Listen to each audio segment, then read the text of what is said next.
Juniper herb, this rich, dark, beautiful,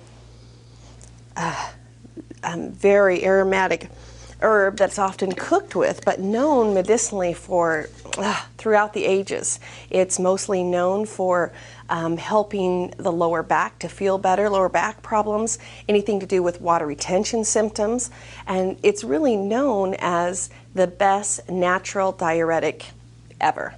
And it's something that is known to help support urinary tract and an incredible digestive herb.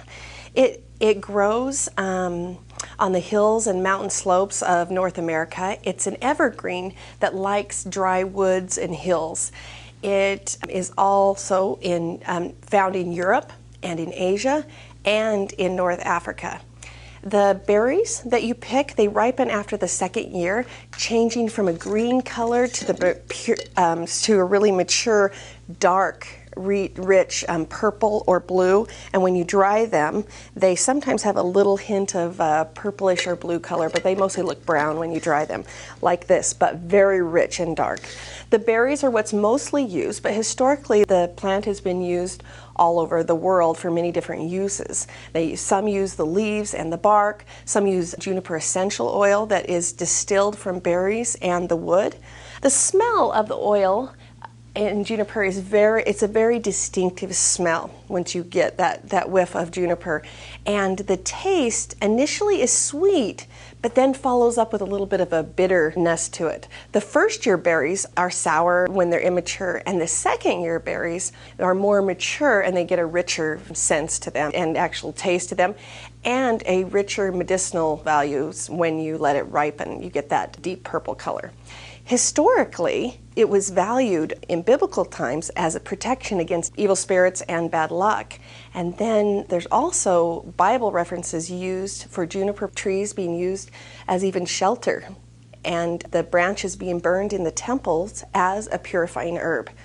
Also, the physicians from Greece and Rome and Arabia used it, and even they used it many different ways. For instance, the Roman physicians prescribed their prescriptions for stomach ailments, chest pains, gas, coughs, colds, tumors, and lots of uterine disorders. Around 50 AD, the Roman naturalist Pliny the Elder wrote about relief from aches and pains of rheumatism, of all things. Also in England, the branches were strewn on floors to sweeten the smell and cleanse the air. They didn't have very many options for cleaning, maybe, and indoor water there. So it is also used for cleansing the air to ward off plague, and they would burn it to the smoke purified the air for plagues. And also in medieval times, the physicians wrote that it was a cure for advanced stage of dropsy. What we know now is congenital heart failure. Don't know if that's true or not, but that's what they used it for. And in the 15th and 16th century, juice from the berries were recommended against biting vipers, the plague, and pestilence. That's pretty good. Since fast forward to the 1640s, Nicholas Culpeper, the herbalist, he used the ripened berries for things like asthma, sciatica, and to speed up childbirth. Who knew? So many different historical uses of this berry have come forward, many. And we know that it's something that helps with specifically this area of the body. If you're going to block the area of the body, that's your reproductive organs, that's your bladder, that's your kidneys, anything in your lower midsection. It helps to bring nourishment and seems to help the body with circulation in that area. So remember that's an herb that's really great for that part of the body. And even the Native Americans, the tribes, believed in its cleansing and healing powers. The juniper boughs were often used to smudge the sweat lodges, and they would make a decoction of the berries and use it for lung and even venereal diseases. That was used by the Blackfoot tribe, actually. Some other uses that Native Americans used it for was they would smoke it for asthma, actually smoke the berries, and then they would also make a decoction of the green berries for sore backs caused by kidney trouble. Nice tip, huh? So the berries were used to ward off infection with the Native Americans and help with arthritis symptoms, and also to help facilitate quicker wound healing. They also would heat poultices of the branches, and they would make a paste of the branch and the berries together, and they would apply it to wounds and cuts. They use the leaf as a tea, and it can be also taken, that tea is mostly used and more often used when women went into labor to relax the muscles to ease delivery. They also would use the branch and wood tea for postpartum illnesses, menopausal problems, and even teething. They used to use the berries if they had convulsions, and they would use it by rubbing the scorched twigs on the body, and it would help the body stop going into convulsions. Interesting, huh? The berries or teas were used as a laxative or a diuretic. It's an incredible diuretic, it just really is. And also used as a douche to help clean up the area of the body. The berries were often made into a decoction for diarrhea to settle that down. And also they would use the cones from the tree for ulcers, to heal up ulcers. Also, Native Americans used the twigs and the needles and to help prevent, they felt like it would help prevent cold and flu-like symptoms and things associated with that. The raw fruit was also used, and the branches were used for urinary disorders of any kind, and they made it into a tea or decoction.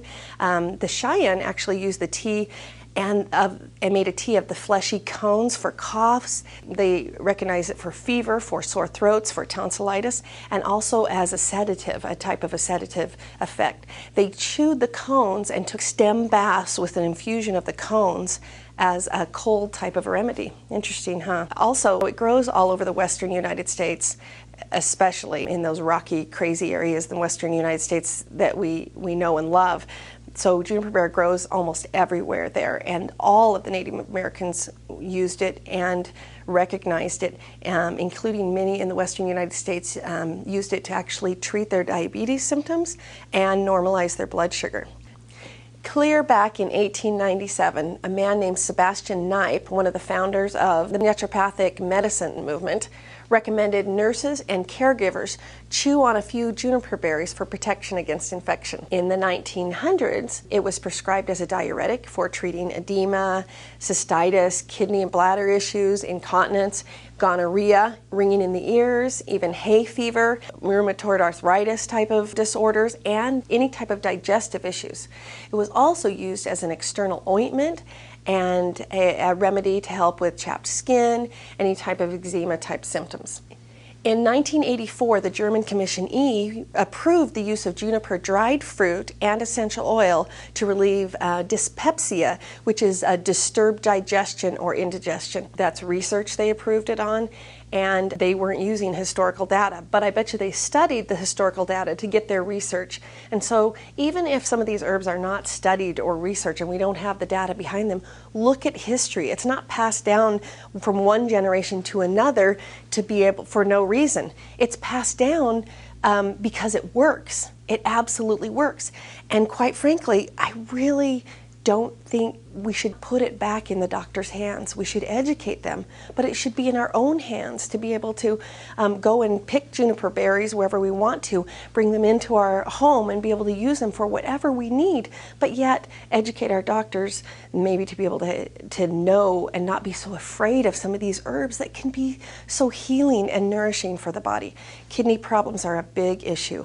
I think that the lack of water that we drink and some of the substances that we drink, they're not nourishing to the body, and our kidneys and bladder and everything, they just need more support. And juniper berry is really one of those herbs that can help in modern day times. You see all of these people with kidney failure and doing dialysis and things like that, when this herb could be really nourishing to the body if it was put out there more for people to know that they could eat it like a food, because it's full of nutrients.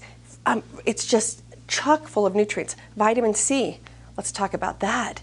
Huge amount of vitamin C, minerals, tannins. It's got that bitter taste that helps, which is called juniperin, and it helps stimulate digestive juices and helps improve appetite, especially in elderly people. It's wonderful. It has volatile oils in it that act as a diuretic, and the constituents in the plant will help the body manage the liquids in the body better. It's known to be beneficial, especially for eliminating toxins out of the kidneys and congestion in the kidneys. The whole urinary tract just gets juiced up when you take a juniper berry. When acid is retained in the kidneys, juniper helps the body to deal with uric acid and the crystallization of it, and helps the body more easily void the urine. It helps the body to dissolve and kind of wash out the kidney stone symptoms and even prostate sediment. They've seen studies on helping with that, and know that it helps nourish that part of the body.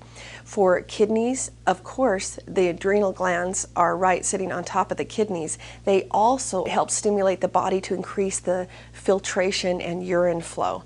In the European Medicines Agency, the EMEA, they published a therapeutic indications for juniper fruit to increase urine for flushing the urinary tract and for the symptomatic relief of digestive disorders such as dyspepsia and flatulence.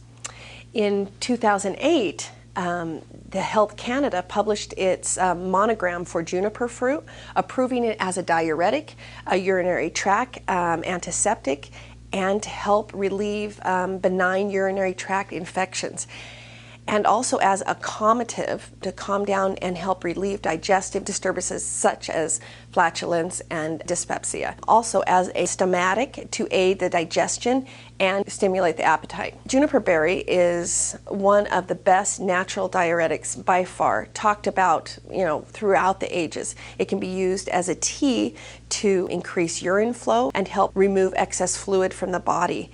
And in cases of edema and even congestive heart failure, it's been shown to wash out some of the bacteria that might get stuck in the urinary tract and help assist the body with that. It can help the body with relieving symptoms of pain and can help the kidneys actually even heal up, and the urinary passages and even the bladder just sustain that part of the body. Science confirms that this plant is antiseptic and anti-inflammatory, also has spasm-reducing activity in it. The laboratory tests prove and support the use of juniper oil and berry to relieve inflammation. And that's very fascinating to me, because that research follows folklore. It follows history. So make sure that you go to your history, no matter what modern science says, no matter what, because it's not going to lead you wrong when you're dealing with herbs. There's a lot of information passed down, and it's good information. This herb is also known for helping to relieve bedwetting and settle that down in the body. It naturally helps the body improve circulation, which also is a natural cleanser. It's known as kind of a moderate circulatory type stimulant, where it gets things going, but not strongly. But it is a type of catalyst herb. It can work with any other herbs that need to be brought through the body, or even brought through that area of the body, the lower back and the reproductive organs. It can help the body with symptoms associated with lower back pain, and also it assists the body in removing waste from the blood and the lymph system through the urinary tract, which is kind of different than like a dandelion or a milk thistle that would be used more specifically for the liver and detoxing that part of the body. This is an herb that can help normalize the pH in the body and can help tone and nourish the pancreas. It's one that can help the body alleviate pressure off of the heart by having it not pump so hard, and it can also help with these rheumatoid disorders that are due to like low circulation or toxicity, like toxic, when you have like rheumatoid arthritis or things like that, it's like stuck toxicity, where you need to speed things up in the body to move those toxins and everything through there.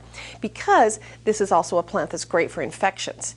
It can help the body with the susceptibility of diseases, and that's why it's been recommended for countless years for healthcare professionals to eat and ingest, so that they are not as susceptible to getting colds and flus or infections that they are around. The tea can be made into a spray and has been known to kill fungi in the body and sometimes even externally. It's excellent to help disinfect rooms and help kill airborne diseases and things, and thereby helping it not, those living there not get them.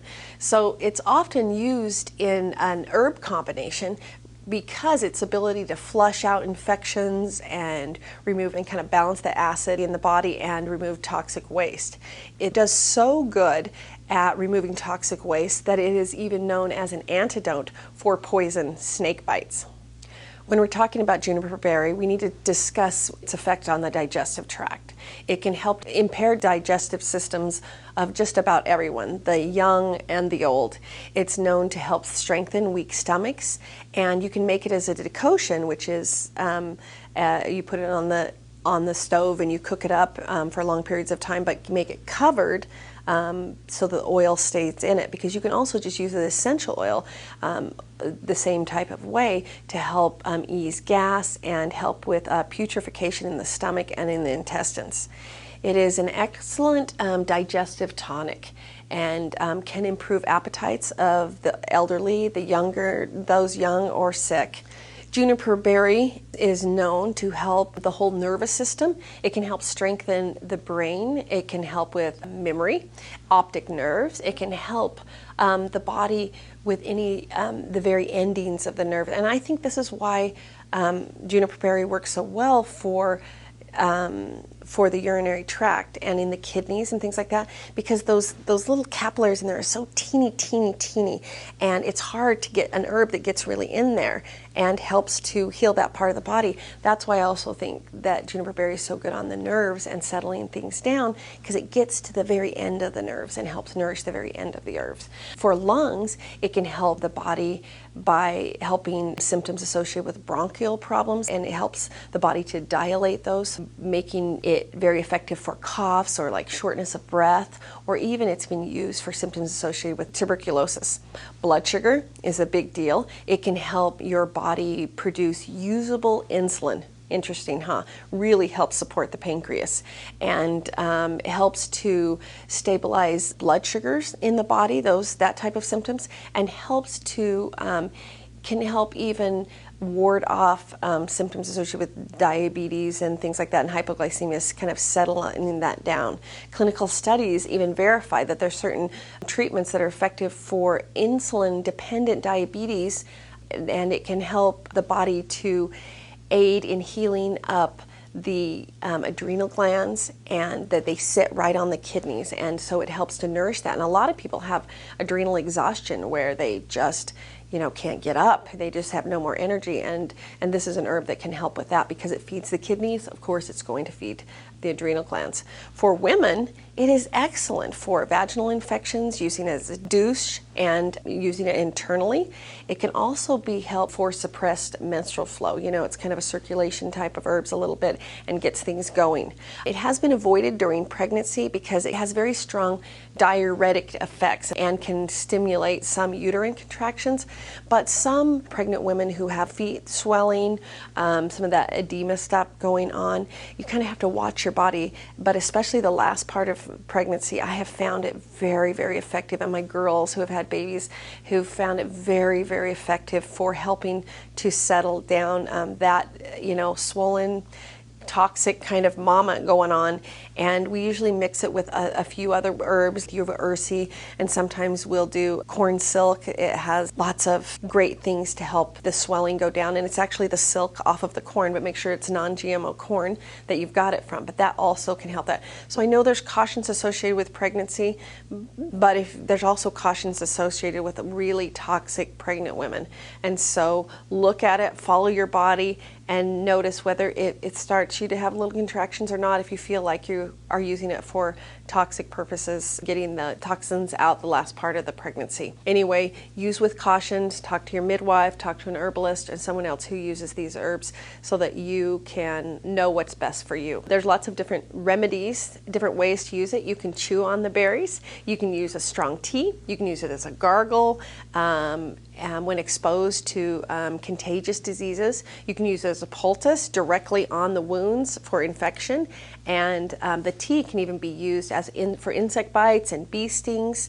Of course, you can use it in powdered form, in any kind of formulas, using it even really as a spice, and essential oil. The essential oil is very concentrated, and it's used often as a detoxifier and a type of cleanser.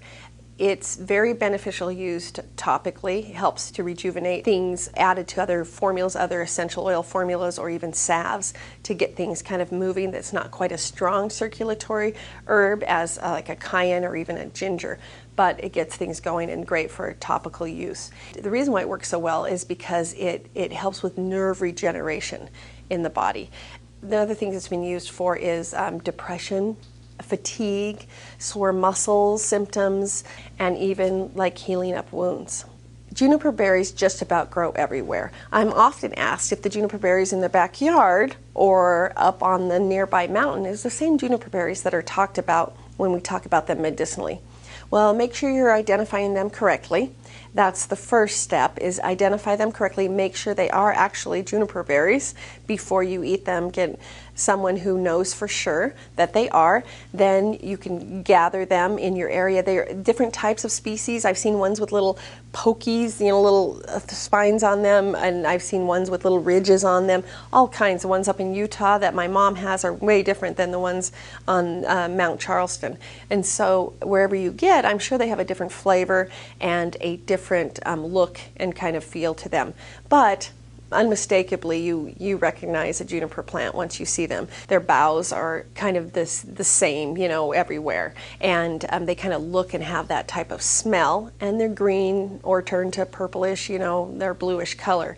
It's one that you can get anywhere, and it's readily available for you to get, and you can make this something that is really a big part of your life, to be able to strengthen and heal and have this tool. I mean, just for the vitamin C content alone, when you go get a bottle of vitamin C at your health food store, it has been processed down. This is straight up vitamin C, so full of life-giving nutrients that will help make your body respond better and be the best that it can be for you by putting these and trying this out. But you don't know unless you really